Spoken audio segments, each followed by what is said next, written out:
Sabahki gün barədə mənə xahiş edən bəzi jurnalist dostlarıma görə deyim, xəbərimən az Gülzar xanım, Kanal 13 rəhbəri Əziz bəy və bir çoxlu bu kimi showman kanalı var, falan var. Bir çox saytların rəhbərləri deyir ki, Nadim bəy sabahki gün nə hiss edirsiniz? Sabahki gün adi bir gündür. Günəş tutulması falan bunlar həmişə olub, elə bir hal ola bilər. Hər hansı insanların göyə qalxması, hər hansı ürəyə tutulması, heç bir qorxudacaq bir şey sabah olmayacaq. İnsanları qorxudub və ya insanın başına hadisə gətirəcək heç bir şey olmayacaq.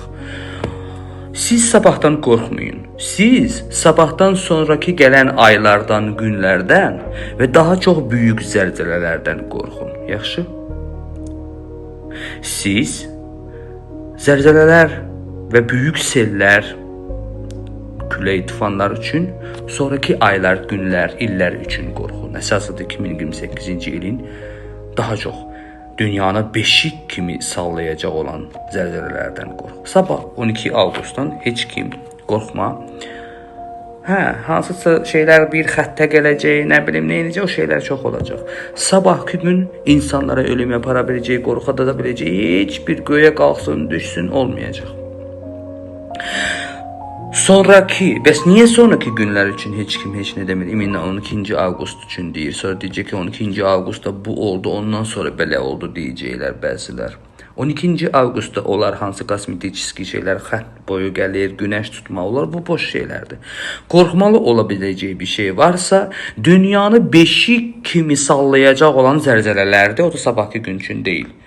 Sonraki gün, aylar və illər üçün. Ona görə də zəlzələlər baş verəndə necə özünü qorumaq lazımdır, çox böyük sellər gələndə necə özünü qorumaq lazımdır. Belə dünya savaş başlayanda partlayacaq olan silahlardan utduğu havadan ximikat xəstəliklərin qabağını necə almaq lazımdır. Əsas bu 3 dənə şeyi düşünün.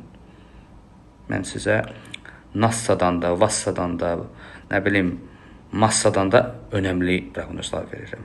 Beşik kimi sallayacaq zəlzələlərdən özünüzü qoruyun. Sabah. Boş ver, boş şeydir. Günəş tutuldu, nə bilim. Boş ver, sağ ol.